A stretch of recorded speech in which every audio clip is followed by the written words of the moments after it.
Yes, हाँ जी।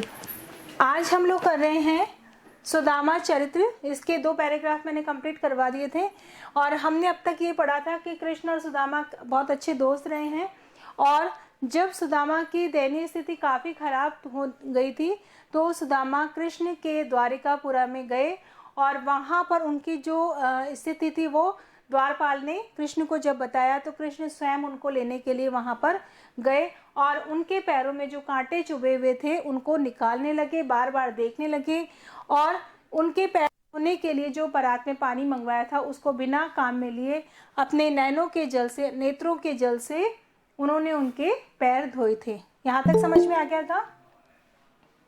Yes ma'am. ठीक है, आगे देखिए। इसका व्याख्या कंप्लीट कर लिया आप लोगों ने? Yes ma'am. ठीक, वेरी गुड।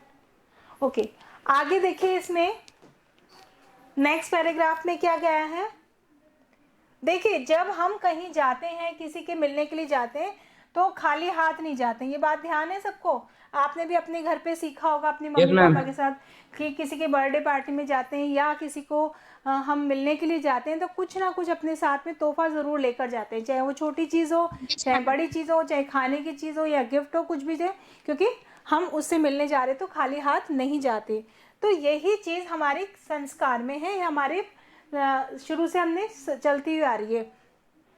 तो यहाँ पर भी जब सुदामा कृष्ण से मिलने आ रहे थे तो उनकी पत्नी ने उनको कहा कि भाई तुम जा रहे हो तो अपने साथ में कुछ लेकर जाओ, खाली हाथ तो तुम कैसे जाओगे। लेकिन उनकी जो स्थिति वो काफ़ी दयनीय थी, उनके पास ऐसा कुछ भी नहीं था देने के लिए। फिर भी उन्होंने जो भिक्षा मांग करके चावल या आटा इकट्ठा करते थे उसमें से चावलों के कुछ मुट्ठी एक पोटली के अंदर बांध करके सुदामा को दे दी थी।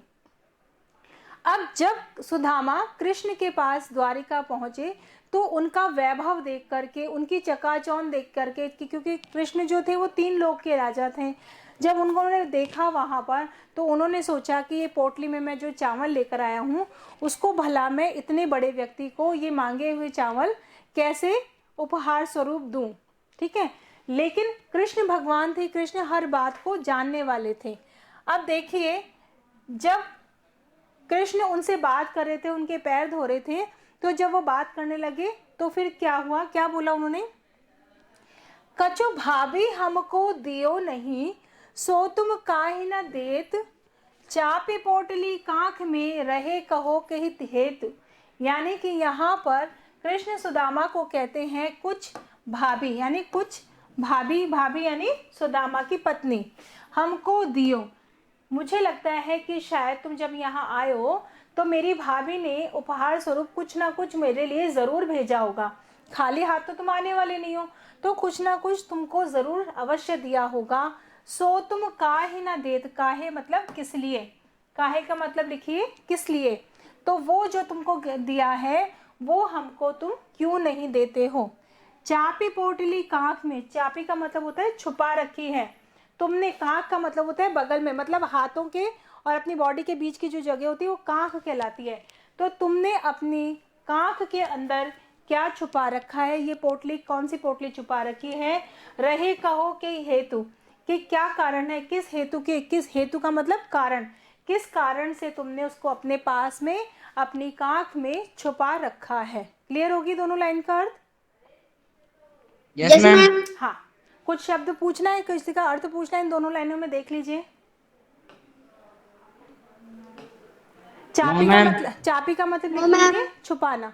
आगे देखिए, आगे चना गुरु मातु देत थे। अब देखो, ये कहानी मैंने जब आपको चैप्टर शुरू किया था तब मैंने आपको स्टोरी बताई थी कि जब वो गुरुकुल में शिक्षा ग्रहण करने के लिए गए, शिक्षा ग्रहण करने के लिए गए तो उन्होंने जो थी गुरु माता उनको चबेना दिया करती थी, वो चबेने को ले लिया करते थे। और मैंने एक चीज़ और बताई थी कि हमें कभी भी किसी के हिस्से का खाना नहीं चाहिए, चाहे वो खाने की चीज़ हो, चाहे वो ज़मीन हो, चाहे वो धन हो। कभी भी हमें जीवन में किसी के हिस्से की चीज़ को लेना नहीं चाहिए। यानी कि अगर घर में आपके मान लीजिए एक चपाती है और वो आपके भाई या बहन के नाम की रखी है तो भी आप उसको लेओगे तो वो आपके पाप के भागीदार बनोगे।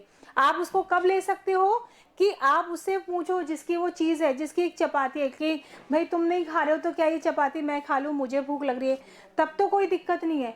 लेकिन आप कोई चीज़, किसी का धन, किसी की चीज़ें, है ना, बहुमूल्य वस्तुओं या भोजन का एक कौर, एक गस्सा भी, मान लीजिए आपके घर पे कोई मिठाई आई है या पिज़्ज़ा आया है, पिज़्ज़ा आपके लिए एक हिस्सा रखा गया है आपके भाई बहन के लिए और आपने वो खा लिया चुपचाप, तो भी हम पाप के भागी बन जाते हैं। कैसे, यहाँ ये बता रहे हैं, आगे चना गुरु मात देत, जब हम पढ़ते थे तब गुरु माता हमको जो चबेना देती थी, है ना, चना खाने के लिए देती थी सुबह के समय, ले तुम चाबी हमें नहीं दीने, तब तुमने मेरे हिस्से के वो चने को चबा लिया था, चाबी लिए मतलब खा लिया था, और तुमने मुझे वो नहीं दिया था। ठीक है,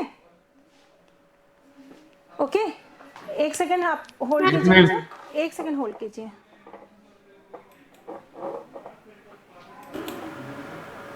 हाँ चलिए आगे देखो, आगे चना गुरु मात देत है, लय तुम चाबी हमें नहीं देत, कि जब गुरु माता ने हमें चने दिए थे, उन चनों को भी तुमने चबा लिया था, यानी खा लिया था और हमें नहीं दिया था।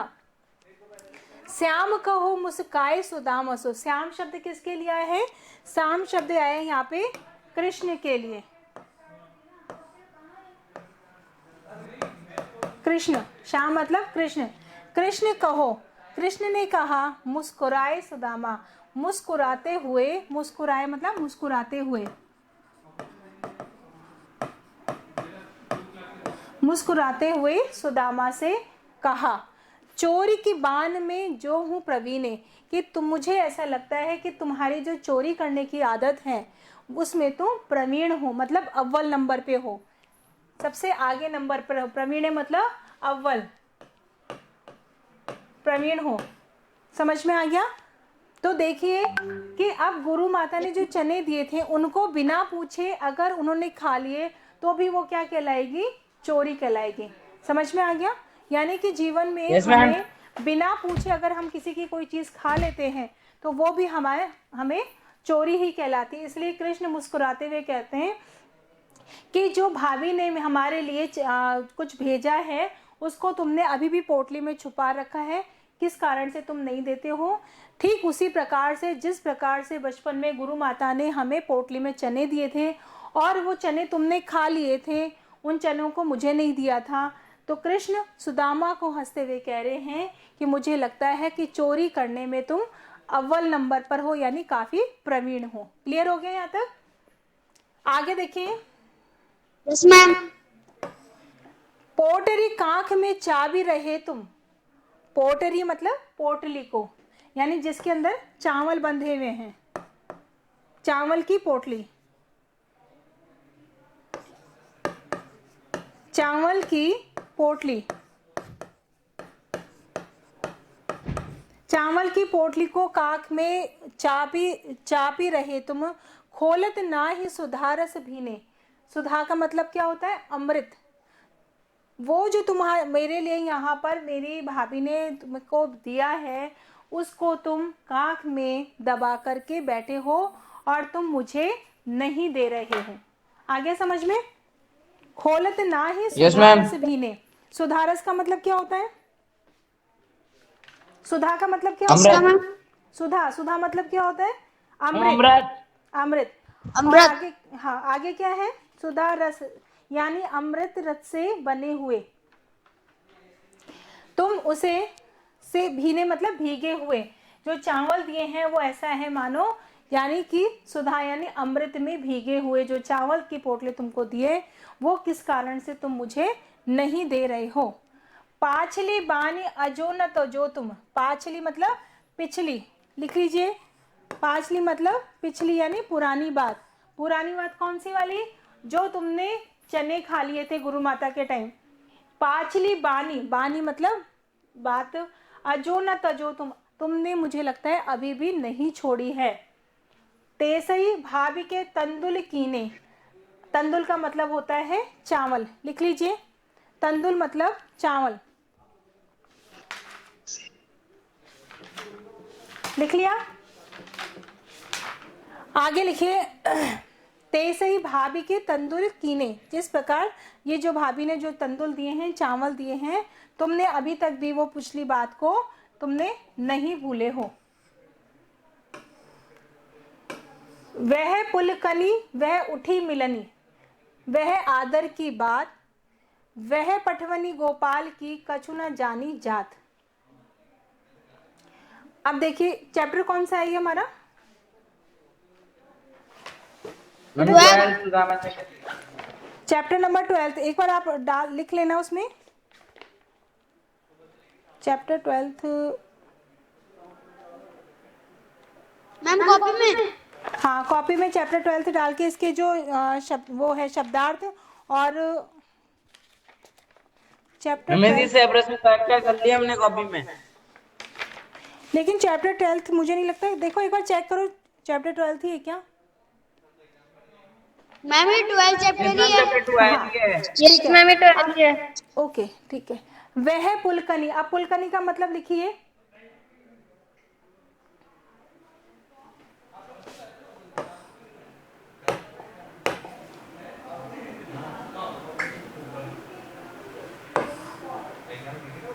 हम खुश होना, पुलकित कर देना। Okay ma'am. हाँ, पुलकित कर दे मतलब खुश हो जाना, किसी चीज को देख करके हम खुश हो जाते हैं, वो होता है पुलकित हो जाना। और नेक्स्ट है हमारा वह उठी मिलनी। मिलनी मतलब मिलनी का मतलब होता है मिलना। वह आदर की बात, वह पटवनी गोपाल की। पटवनी का मतलब क्या होता है?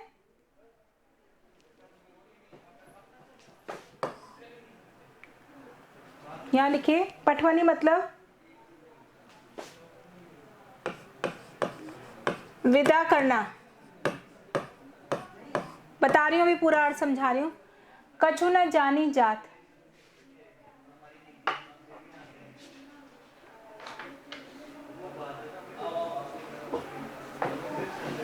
देखें जब सुदामा कृष्ण का मिलन हुआ, मिले तो उन्होंने बहुत आदर सम्मान किया, और आदर सम्मान के बाद में उनको वो पुरानी बात याद दिलाई कि जो बचपन में हुई थी, और भाभी ने क्या दिया उस तंदुल के लिए विषय में चावल भी उन्होंने बात ले ली।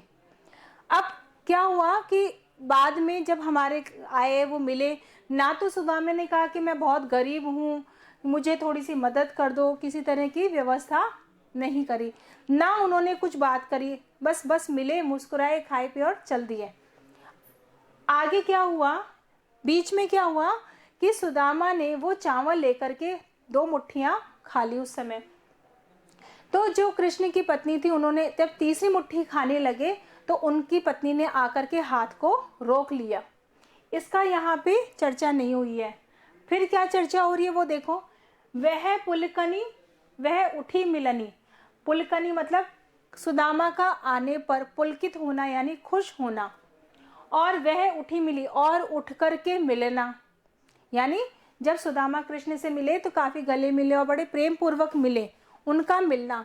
वह आदर की बात, वो तो बहुत आदर और सम्मान की बात थी कि यानी उनके साथ काफी आदर सम्मान किया गया।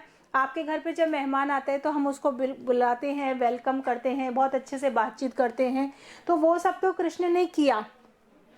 वह पटवनी गोपाल की, पटवनी, और फिर उसके बाद में गोपाल शब्द आया है कृष्ण के लिए, और कृष्ण ने जब उनको विदा कर दिया, क्लियर, कछु न जानी जात, और उन्होंने उस विषय में उनसे कुछ भी बातचीत नहीं कुछ, मतलब देने लेने की कोई बात नहीं करी कि भाई तुम गरीब हो, मैं तुम्हारी किस तरह से मदद करूं, मैं तुमको क्या दूं, लो तुम इतना धन ले जाओ, तुम जा रहे हो तो कुछ धन अपने साथ ले जाओ, ऐसी कोई बात उन्होंने नहीं कही। घर घर कर ओढ़त फिरत तनक दही के काज। ओढ़त यानी घूमते फिरना, क्योंकि आपने पढ़ा है कि कृष्ण जो है वो किसके क्या पसंद करते थे? कृष्ण मक्खन। मक्खन करते थे, और मक्खन इतने बड़े घर के होने के बावजूद में भी वो दूसरों के घर घर घूम करके मक्खन चुरा करके खाते थे। तो वो बोल रहे हैं घर घर कर ओढ़त फिरत तनक दही के काज, थोड़े से दही मात्र को खाने के लिए वो घर घर जाकर के घूमते रहते थे। ठीक है, क्लियर हो गए अलाइन? एक बार देख लीजिए, कहीं अर्थ नहीं समझ में आ रहा तो तीनों चारों लाइनों का अर्थ देख लो बेटा एक बार।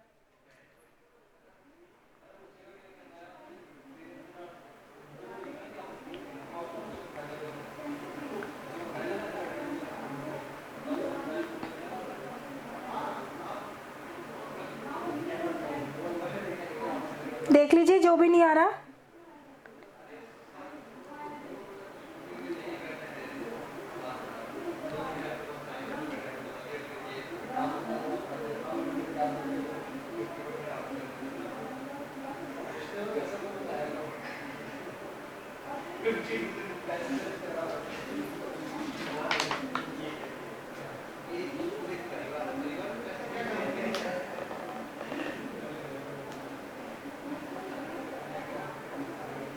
हो गया बेटा?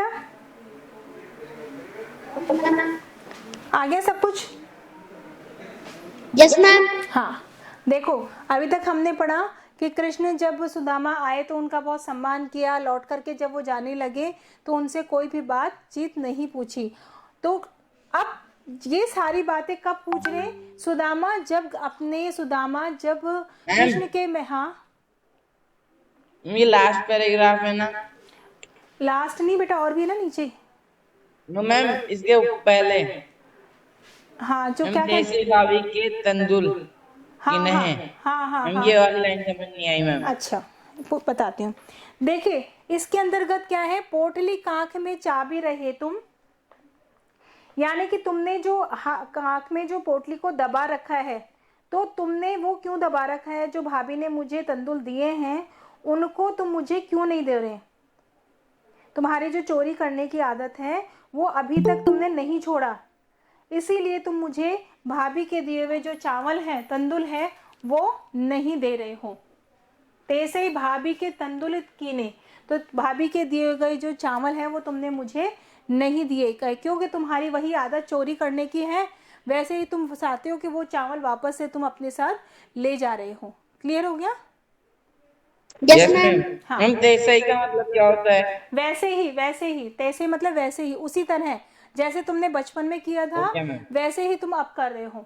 ठीक है, अब देखो, अब जब कृष्ण के महल से विदा होकर के सुदामा वापस लौट रहे थे, तो लौटते लौटते अपने मन में उन सब बातों को विचार कर रहे हैं। ठीक उसी प्रकार जिस प्रकार हम किसी प्रोग्राम से किसी के घर मिलकर आते हैं और रास्ते में हम पूरी बातों को याद करते हैं कि भाई हाँ उसने व्यक्ति ने ऐसे बात करी, ऐसे किया, हमें ये खिलाया, ये पिलाया, हमारा इतना सम्मान किया, ये सारी बातें सोचते हैं। ठीक उसी प्रकार सुदामा भी कृष्ण की सारी बातों को सोचते हुए जा रहे हैं।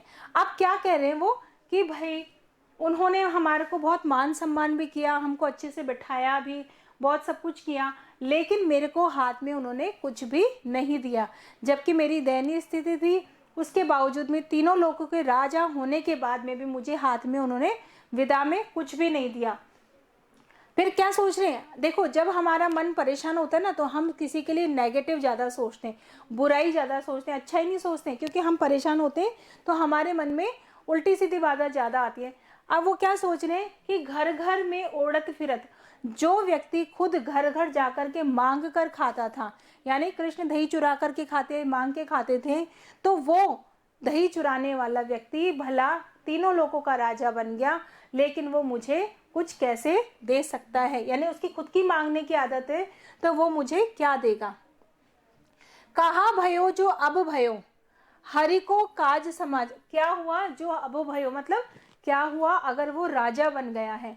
अगर वो कहा भयो मतलब क्या हुआ, भया मतलब क्या हुआ, जो अब भयो, जो अब मतलब वो राजा बन गया है, हरि को राज समान।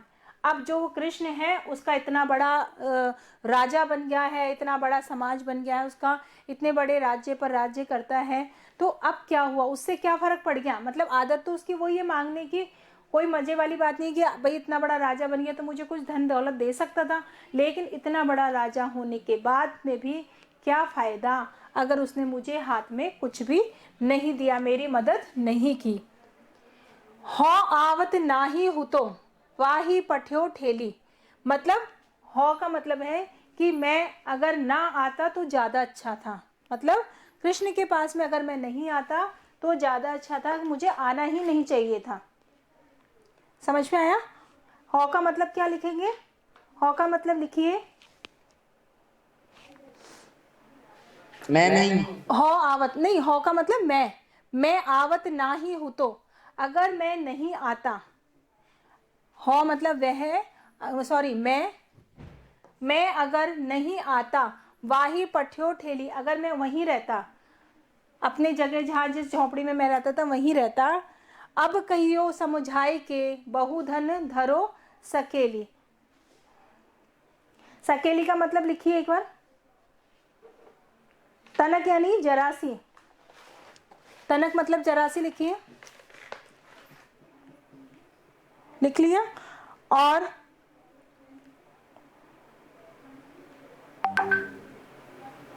लिखा बेटा? हुतो मतलब था, मैम फिर से बताना तो। हुतो मतलब था, हो मतलब मैं,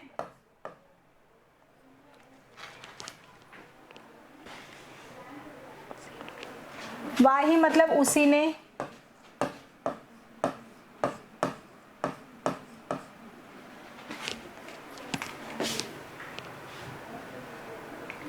ठेली का मतलब लिखिए,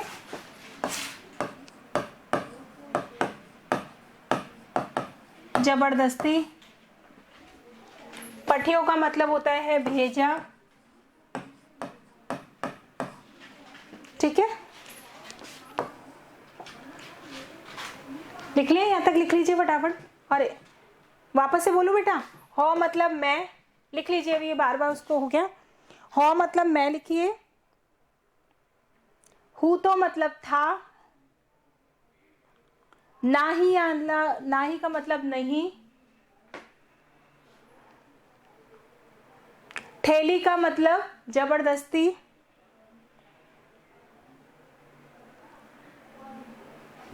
औरत, औरत का मतलब हाथ फैलाइए तो हो गया। अब आगे, काज यानी कार्य, धर्यो, धर्यो मतलब धरना या रखना, ये धरो लिखा है उसका मतलब रखना। सकेली मतलब संभाल कर। हो गया यहाँ तक? लिख लीजिए, फिर इसका अर्थ समझा देती हूँ आपको।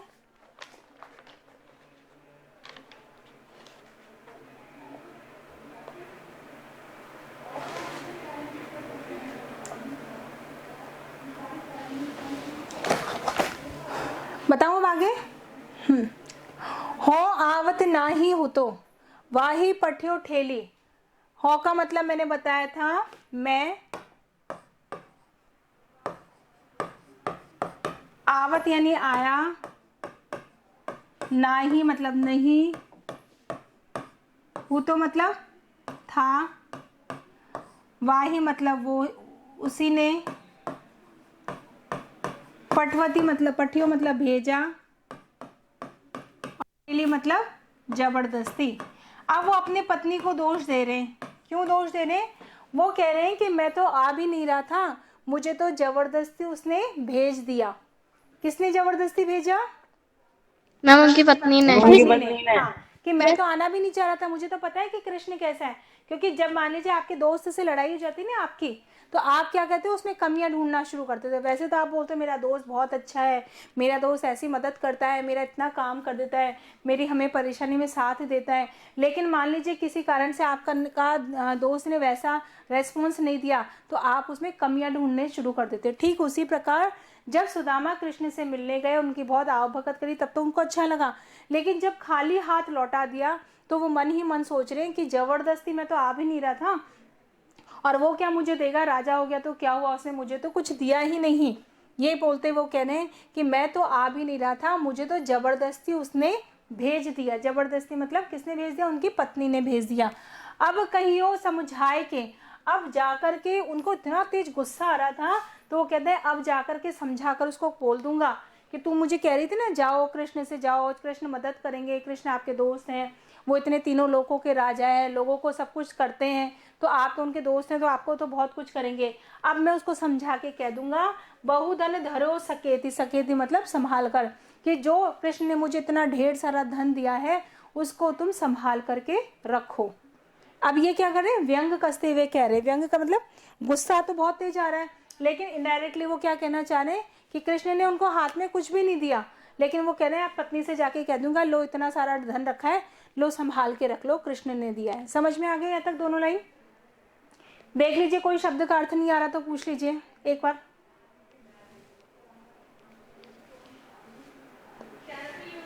बताइए, आ रहा है समझ में? ठीक है, आगे देखो, टाइम देख लो, अगर टाइम हो गया तो फिर कल शुरू करूंगी ये वाला। यस मैम, हो गया यस टाइम। मैम, हो गया टाइम। ठीक है, ओके, यहाँ मैम हो तक गया। ओके बेटा, यहाँ तक समझ में आ गया बहुत अच्छे से? कहीं कोई दिक्कत है तो Yes, पूछ ma'am. लीजिए। Yes ma'am. Okay, yes ma'am. ठीक है बेटा, बाय मैम। बाय बच्चे।